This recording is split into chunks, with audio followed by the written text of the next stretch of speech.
നീതിക്കും സ്വാതന്ത്ര്യത്തിനും വേണ്ടിയാണ് ഈ നാട്ടിലെ മാധ്യമങ്ങൾ പ്രവർത്തിക്കുന്നത് എന്നാണല്ലോ അവർ തന്നെ പറഞ്ഞുകൊണ്ടിരിക്കുന്നത്. എന്നാൽ അതിൻ്റെ സത്യാവസ്ഥയും അതിനു പിന്നിലെ ഒളിച്ചുകളികളും മറനീക്കി പുറത്തു വരുന്നതുവരെയുള്ളൂ മാധ്യമങ്ങളുടെ ഈ നല്ല പിള്ള ചമയൽ.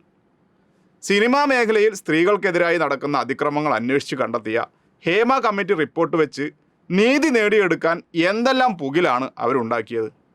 അത് സിനിമാ മേഖലയിൽ മാത്രം ആവശ്യമുള്ള ഒരു അന്വേഷണമാണോ എന്ന ചോദ്യത്തിലേക്ക് ഒരിക്കലും മാധ്യമ സിൻഡിക്കേറ്റുകൾ എത്തില്ല. സ്വന്തം തൊഴിലിടത്തിൽ നടക്കുന്ന കൊടിയ പീഡനങ്ങളെക്കുറിച്ച് ഒരു വാക്കുപോലും അവർ പറയില്ല. അത്തരത്തിലുള്ള അനേകായിരം സംഭവങ്ങളിൽ ഒന്നുകൂടി മറനീക്കി പുറത്തു വന്നിരിക്കുകയാണ്. പത്രമുത്തശ്ശി എന്ന് സ്വയം വിശേഷിപ്പിക്കുന്ന മാതൃഭൂമിയിൽ നിന്നും 17 വർഷത്തെ സേവനത്തിന് ശേഷം കടുത്ത പീഡനവും അപമാനഭാരവും സഹിക്കവയ്യാതെ ജോലി മതിയാക്കി ഒരു വനിതാ മാധ്യമ പ്രവർത്തക രാജിവെച്ചിരിക്കുകയാണ്.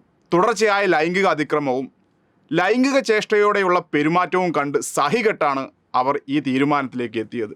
മേലുദ്യോഗസ്ഥൻ്റെ ഭാഗത്തുനിന്നുണ്ടായ അതിക്രമത്തിനെതിരെ സ്ഥാപനത്തിലെ തന്നെ HR ഡിപ്പാർട്ട്മെൻറ്റിലും ഇൻറ്റേർണൽ കംപ്ലൈൻറ്റ് കമ്മിറ്റിയിലും അവർ പരാതി നൽകിയിരുന്നു.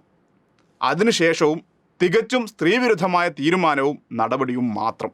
അഭിമാനത്തിന് മറ്റെന്തിനേക്കാളും വിലയുണ്ടെന്ന് പ്രഖ്യാപിച്ചാണ് ഈ മാധ്യമപ്രവർത്തക മാതൃഭൂമി വിട്ടിറങ്ങിയത്.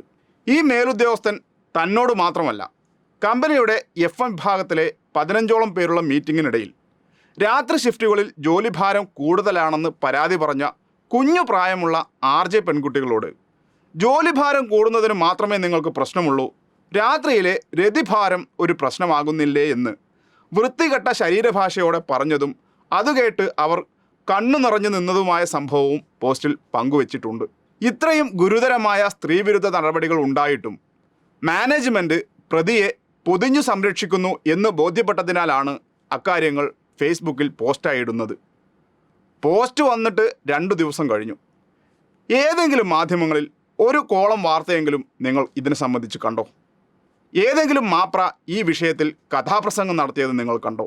അടുപ്പുകൂട്ടി ചർച്ചയിലോ എഡിറ്റോറിയൽ കൊച്ചു വർത്തമാനത്തിലോ എന്തെങ്കിലും നിങ്ങൾ ഇതിനെപ്പറ്റി കേട്ടോ? ഉണ്ടാവില്ല. ഇതാണ് ഇന്നത്തെ മാധ്യമധർമ്മം. വെറുതെയല്ല ഇവന്മാരെ മാപ്രകൾ എന്ന് വിളിക്കുന്നത്.